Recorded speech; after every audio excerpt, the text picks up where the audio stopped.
বন্ধুরা আমার, প্রতারক চক্রের হাত থেকে বাঁচতে হলে আমি এখন যেসব নম্বর মুখে পড়ে শোনাবো এইসব নম্বর ব্যতীত অন্য কোনো নম্বরে আমাদের কোনো প্রোডাক্ট অর্ডার করবেন না।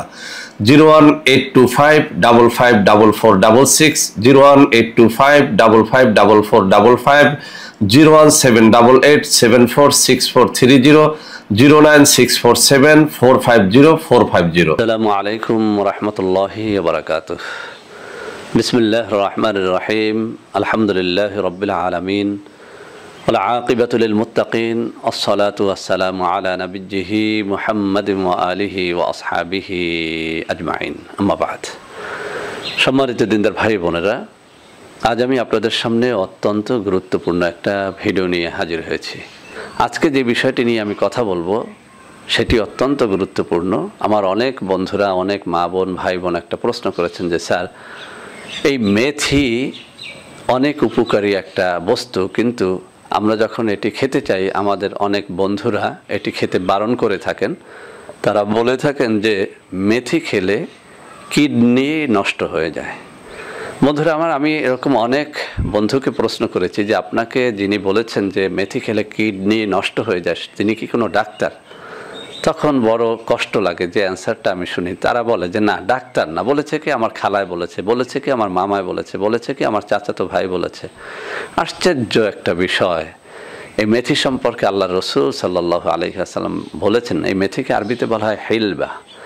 এই মেথি সম্পর্কে আল্লাহ রসুল সাল্লাল্লাহু আলাইহি ওয়াসাল্লাম বলেছেন, এই মেথির ভেতরে যা রয়েছে এটা যদি মানুষ জানতো তাহলে স্বর্ণের ওজনে মেথি ক্রয় করে তারা খেত। সুবহানাল্লাহি ওয়া বিহামদিহি সুবহানাল্লাহিল আযীম। তো বন্ধুরা আমার, আমি আজকে মেথি কি কি রোগের জন্য খেতে হয়, কোন কোন পদ্ধতিতে খেতে হয় এবং আসলে মেথি কোন কোন রোগের জন্য খাওয়া যায় না এই বিষয়ে আপনাদের ক্লিয়ার করে দিব, যাতে করে আপনারা যারা বিভিন্ন সময়ে আমার কয়েকটা ভিডিও দেখে মেথি খেতে শুরু করেছেন তারা যেন এটা নির্দ্বিধায় খেতে পারেন। এবং কয়েকটা স্থান আমি চিহ্নিত করে দেব যে সব জায়গায় মেথিটা আসলে খাওয়া অনুচিত। তো বন্ধুরা আমার, কি কি জায়গায় মেথি কাজে লাগে? এক নম্বর হচ্ছে, আপনি পরীক্ষা করে দেখবেন। আপনি যদি দীর্ঘদিনের গ্যাস্ট্রিকের রোগী হয়ে থাকেন, শত শত হাজার হাজার টাকার ঔষধ যদি আপনি খেয়ে থাকেন গ্যাস্ট্রিকের জন্যে, আমি বলবো এই চ্যানেলে অন্তত 1000 রোগী সাক্ষী দিয়েছে যে স্যার লক্ষ লক্ষ টাকা খরচ করেছি আইবিএস থেকে বাঁচার জন্যে, গ্যাস্ট্রিক থেকে বাঁচার জন্যে, কিন্তু মেথি খাওয়ার পরে যে উপকারিতাটা পেয়েছি অন্য কোনো কিছুতে সেটা পাইনি। আপনার যদি গ্যাস্ট্রিক থাকে আমি আপনাকে বলবো আপনি সকালে 2 চামচ মেথির পানি খান, রাত্রিবেলাতে 2 চামচ মেথির পানি খান। অর্থাৎ আপনি রাত্রিবেলাতে একটা গ্লাসের ভিতরে 2 চামচ মেথির পাউডার অথবা দানা নেন, এরপরে পানি দিয়ে সেই গ্লাসটা পূর্ণ করেন। সকালবেলাতে আপনি মেথির দানা সহ সেই পানিটা খেতে পারেন। আর যদি আপনার পেট ভালো না থাকে তাহলে মেথির দানাটা ফেলে দিয়ে শুধু পানিটাও খেতে পারেন। এভাবে সকালে ভিজিয়ে রাত্রিবেলাতে খান, সকাল বিকাল 2 বার যদি খেতে পারেন, মাসখানে খাওয়ার পরে আমি চ্যালেঞ্জ দিলাম আপনি আমাকে বলতে বাধ্য হবেন যে স্যার আমার গ্যাস্ট্রিক বলে কোনো রোগ আমার দেহের মধ্যে নাই, আলহামদুলিল্লাহ। তো বন্ধুরা আমার, 1 নম্বরে এটি গ্যাস্ট্রিকের জন্য অত্যন্ত অত্যন্ত ভালো কাজ করে। 2 নম্বরে মেথি আর একটা জায়গায় খুব ভালো অ্যাকশন করে, সেটি হচ্ছে যৌন রোগের জন্য। যাদের লিঙ্গ দাঁড়ায় না, স্ট্রং হয় না, আমরা সবাই জানি লিঙ্গের ভিতরে কোনো হাড্ডি নেই, আছে মাংস, আছে কয়েকটা শিরা উপশিরা। কেন লিঙ্গ দাঁড়ায় বলেন তো? এই লিঙ্গের ভেতরে যখন রক্ত চলাচল করে তখন লিঙ্গ দাঁড়ায়, যখন রক্ত চলাচল বন্ধ থাকে তখন লিঙ্গ নুয়ে পড়ে।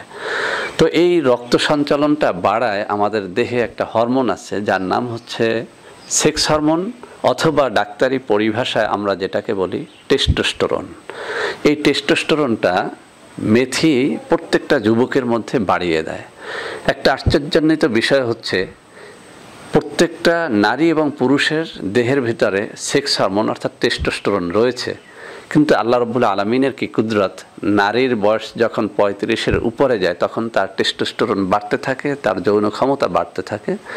আর পুরুষের যখন তার বয়স 35-এর উপরে যায় তখন তার টেস্টোস্টেরন কমতে থাকে, সেক্স হরমোন কমতে থাকে এবং তার যৌন ক্ষমতা হ্রাস পেতে থাকে। তো এই টেস্টোস্টেরনটা বাড়ায় হচ্ছে মেথি। ওই একই নিয়মে আপনি খান, রাত্রিবেলাতে 2 চামচ ভিজিয়ে পানিটা সকালে খান, সকালে ভিজিয়ে রাত্রিবেলাতে খান। আপনি খালি পেটে ভরা পেটে খাওয়া ইচ্ছা। আপনি যদি এভাবে কিছুদিন খান, আমি চ্যালেঞ্জ করে বললাম, এই চ্যানেলের অসংখ্য রুগী এই ব্যাপারে আমাকে কমেন্টে জানিয়েছে যে স্যার লিঙ্গ উত্থিতই হতো না, 1-2 মাস খাওয়ার পরে লিঙ্গ উত্থিত হয়, আলহামদুলিল্লাহ। তো বন্ধুরা আমার 2 নম্বরে যৌন রোগে যাদের এই লিঙ্গ শক্ত হয় না, উত্থিত হয় না, উত্থিত হয়েই নুয়ে যায়, তাদের জন্য এটি একটা অত্যন্ত পরীক্ষিত ঔষধ। তবে বলে দিচ্ছি, কেউ 2 দিন 3 দিন খেয়েই আমাকে বিরক্ত করবেন না। আপনি কমপক্ষে 1-2 মাস খান, ইনশাল্লাহ স্থায়ীভাবে আপনার এই লিঙ্গ উত্থানজনিত সমস্যা দূর হয়ে যাবে। তো বন্ধুরা আমার 3 নম্বরে এই মেথি যে কাজটি করে সেটি হচ্ছে আপনার দেহের ওজন কমায়। অনেক মানুষ আছেন ওজন কোনোভাবেই কমাতে পারেন না, নানা রকমের ঔষধ খান, এই করেন সেই করেন, ব্যায়াম করেন, কোনোভাবেই আপনার ওজন কমে না। ব্যায়াম করেন তো কমে, ব্যায়াম ছেড়ে দেন তো বাড়ে, রোজা রাখেন তো কমে, রোজা ছেড়ে দেন তো বাড়ে। কিন্তু আপনি শুধু মেথি খাওয়ার অভ্যাসটা করেন, সকালে, দুপুরে, রাত্রিতে 3 বার করে আপনি মেথি খান। ইনশাআল্লাহ যদি আপনি এটা খেতে পারেন, ওই একই নিয়মে খান, সকালে 2 চামচ, রাত্রিতে 2 চামচ, আপনি ওজন কমানোর জন্য আর একটু বাড়িয়ে খেতে পারেন, দুপুরেও খেতে পারেন। যদি আপনি এভাবে খেতে পারেন, আপনি দেখবেন যে আপনার ওজন অনেক কমে গেছে। তাহলে আমরা পেলাম যে মেথি যৌন রোগের উপকার করে, গ্যাস্ট্রিকের উপকার করে, ওজন কমায়। 4 নম্বরে আর একটা রোগের কথা আমি বলি, কঠিন একটা সমস্যা, কঠিন একটা রোগ হচ্ছে ডায়াবেটিস। এই ডায়াবেটিসের জন্য আমরা কত কিছুই না করি, কিন্তু ডায়াবেটিস রোগী যদি নিয়ম করে সকাল, দুপুর, রাত্রিতে 2 চামচ করে মেথির পানি অথবা মেথির দানা খায়, তার ডায়াবেটিস কমবেই।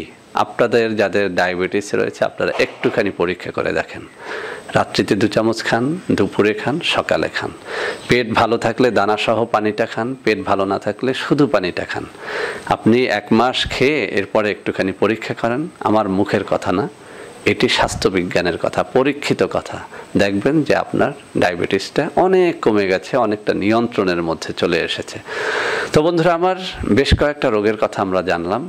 আমি একটা কথা বলি, শুধুমাত্র একটা জায়গায় মেথি খাওয়ার বারণ আছে, সেটি হচ্ছে গর্ভবতী মায়েদের জন্য এই মেথি খাওয়ার বারণ আছে। গর্ভবতী মায়েদের জন্য মেথি খাওয়ার বারণ আছে, এছাড়াও দুগ্ধবতী মায়ের জন্য মেথি খাওয়া বারণ আছে। সেজন্য যারা দুগ্ধবতী মহিলা এবং গর্ভবতী মহিলা তারা এই মেথিটা খাবেন না। এছাড়া যে কেউ মেথি খেতে পারেন, এর আরও অনেকগুলো উপকারিতা আছে। মেথি হার্টের রোগী যারা, তাদের জন্য এটি অত্যন্ত উপকারী। সবশেষে একটা কথা বলি যে মানুষের কথায় কান দেবেন না। কোনো ডাক্তার বিজ্ঞজন যদি আপনাকে বলে যে এই জিনিসটা খাবে না, তাহলে সেটা বন্ধ করেন। আর যদি রাস্তাঘাটের মানুষের কথায় আপনারা চলতে থাকেন, তাহলে এমন জিনিস খাবেন যে জিনিস আসলে খাওয়ার মধ্যে কোনো উপকারিতাই নেই। চড়ুইয়ের মাংস খেতে শুরু করবেন, কুমারী লতা খেতে শুরু করবেন, নানান বাজে জিনিস খেতে শুরু করবেন। আর যখন আপনি কোনো ভালো মানুষের পরামর্শে কোনো কিছু খাবেন, তখন খাবেন ডিম, দুধ, কলা, আপেল, আঙ্গুর, তালমাখানা, এরপরে খুরমা, খেজুর, যেগুলো আসলেই যৌন স্বাস্থ্যের জন্য উপকারী, নিজের দেহের জন্য উপকারী। তো বন্ধুরা আমার, আশা করি আজকে যে বিষয়টিতে আমি কথা বলতে চেয়েছিলাম যে মেথি কী কী রোগের উপকার করে, কারা খাবে কারা খাবে না, আমার মনে হয় আপনারা বুঝে গেছেন। আসলে মেথির মধ্যে ওরকম কোনো পার্শ্ব প্রতিক্রিয়া কারো ক্ষেত্রেই দেখা যায় না। যদি কারো এরকম দেখা যায়, সে ব্যক্তিগতভাবে সেটা বন্ধ রাখতে পারেন, সেটা আপনার ইচ্ছা।